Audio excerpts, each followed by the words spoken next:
السلام علیکم ورحمۃ اللہ وبرکاتہ۔ مجربات سورۃ الفاتحہ۔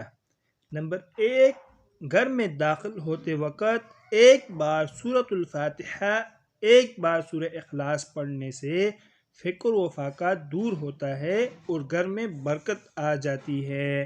نمبر 2، ہر بیماری کے لیے 40 بار پڑھیں اور پانی پر دم کر کے پی لیں۔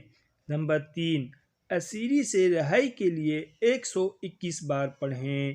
نمبر 4، رزق قرضہ کی ادائیگی اور حلال وافر مال کے لیے 364 بار پڑھیں اور ساتھ اتنی ہی تعداد میں سورہ اخلاص اور اتنی ہی تعداد میں درود شریف بھی پڑھیں۔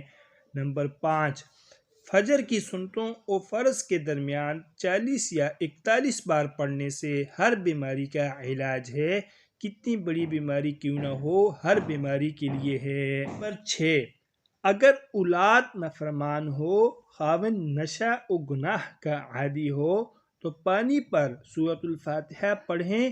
جب اہدنا پر آئیں تو اسے 70 مرتبہ پڑھ کر پوری سورت کو مکمل کر لیں اور پانی اولاد یا خاوند کو پلا دیں۔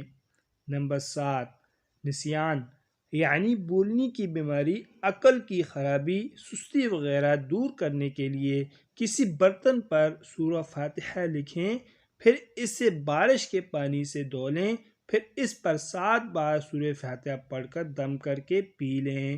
نمبر 8، سورۃ الفاتحہ کا ایک خاص الخاص ورد السعادہ کہلاتا ہے۔ یہ ورد ہر طرح کی حاجات، ہر طرح کی پریشانیوں اور مصیبتوں سے چھٹکارے کا ذریعہ ہے۔ کچھ عرصہ پابندی سے کرے تو انسان نہ کسی کا محتاج رہتا ہے اور نہ کوئی اسے ذلیل و رسوا کر سکتا ہے۔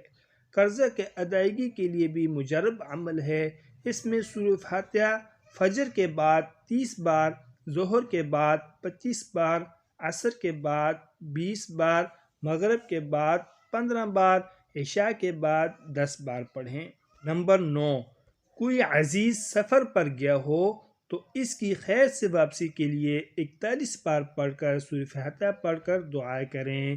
نمبر 10، سانپ بچھو نے کاٹا ہو تو 7 بار پڑھ کر دم کریں۔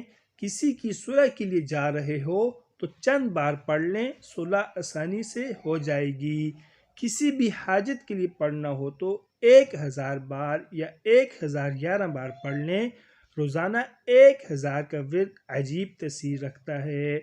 دوستو، مزید اچھی ویڈیوز کے لیے چینل کو لازمی سبسکرائب فرمائیں۔ جزاکم اللہ احسن الجزاء۔ طالب دعا قاری محمد آصف۔